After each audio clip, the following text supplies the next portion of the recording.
क्या एक माँ का प्यार सबसे बड़ा सबूत होता है? और क्या एक पिता अपनी गलतियों के बाद भी अपनी बेटी को वापस पा सकता है?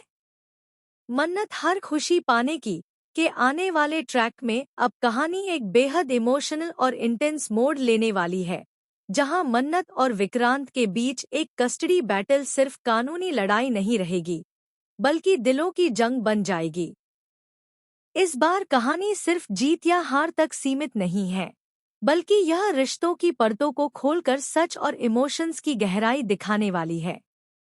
नीतू की सलाह पर विक्रांत आखिरकार कोर्ट का दरवाजा खटखटाता है। उसकी आंखों में एक उम्मीद है कि वह किसी भी तरह अपनी बेटी दुआ को वापस पा सके और उसके टूटे हुए रिश्ते को फिर से जोड़ सके। लेकिन दूसरी तरफ मन्नत भी कमजोर नहीं पड़ती। वह पूरी मजबूती और हिम्मत के साथ कोर्ट में खड़ी होती है। उसके लिए यह सिर्फ एक केस नहीं, बल्कि उसकी पूरी दुनिया का सवाल है। जैसे जैसे केस आगे बढ़ता है, पुराने दर्द, अधूरे रिश्ते और छुपे हुए सच धीरे धीरे सामने आने लगते हैं। कोर्टरूम में जब मन्नत अपनी बात रखती है, तो उसकी आवाज सिर्फ शब्द नहीं होती, उसमें सालों का दर्द, संघर्ष और मातृत्व की ताकत साफ झलकती है। वह कहती है कि पिछले 7-8 साल से उसने अकेले दुआ को पाला है, उसकी हर खुशी, हर तकलीफ में वह उसके साथ रही है। उसका मानना है कि माँ सिर्फ जन्म देने वाली नहीं होती, बल्कि हर पल निभाने वाली होती है। विक्रांत भी हार मानने वालों में से नहीं है। वह अपनी तरफ से हर संभव कोशिश करता है, यह साबित करने के लिए कि एक पिता का प्यार भी किसी माँ से कम नहीं होता।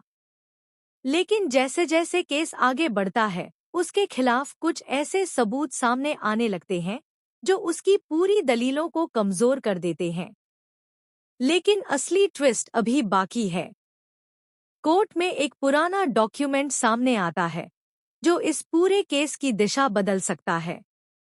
यह डॉक्यूमेंट दुआ के जन्म से जुड़ा एक ऐसा सच सामने लाता है, जिसे सुनकर हर कोई शॉक्ड रह जाता है।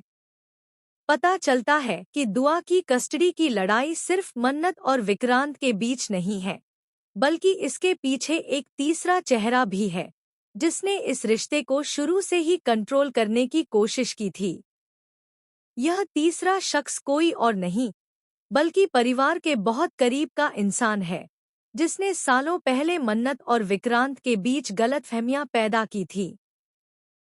क्या यह सच में अंत है, या फिर एक नई शुरुआत की पहली सीढ़ी?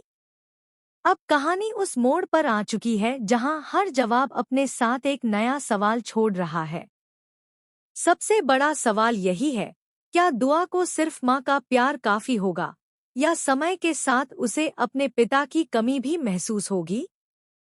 और क्या विक्रांत सच में चुप बैठ जाएगा, या फिर अपनी बेटी को पाने के लिए कोई ऐसा कदम उठाएगा जो पूरी कहानी की दिशा बदल देगा? कस्टडी केस के बाद भी हालात शांत नहीं हुए हैं।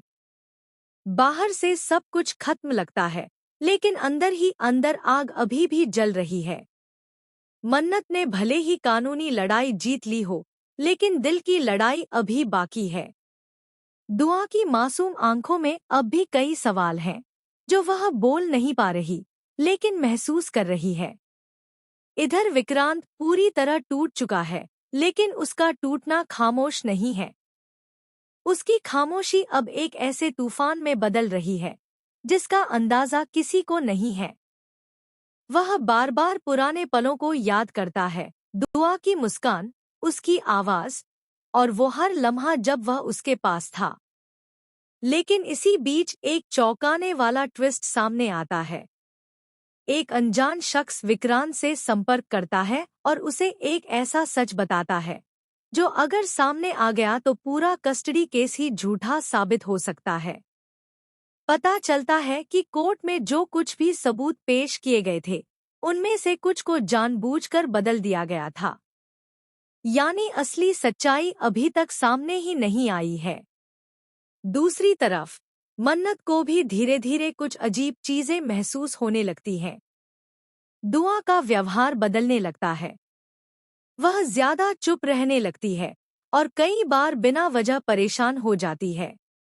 मन्नत को लगता है कि जैसे कोई है जो दुआ के मन में धीरे धीरे उसके और विक्रांत के बीच दूरी बनाने की कोशिश कर रहा है। और फिर आता है सबसे बड़ा झटका। दुआ को एक पुराना वीडियो मिल जाता है जिसमें उसके माता पिता के बीच की एक अधूरी बातचीत रिकॉर्ड होती है। इस वीडियो में ऐसा कुछ होता है जो दुआ की सोच पूरी तरह बदल देता है।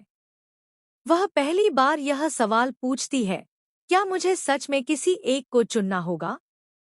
यह सवाल मन्नत और विक्रांत दोनों के लिए सबसे बड़ा दर्द बन जाता है। अब कहानी सिर्फ कस्टडी की नहीं रही, बल्कि एक मासूम दिल के टूटने और जुड़ने की बन चुकी है। इसी बीच एक और रहस्यमयी एंट्री होती है, एक ऐसा इंसान जो दुआ की जिंदगी को अपने तरीके से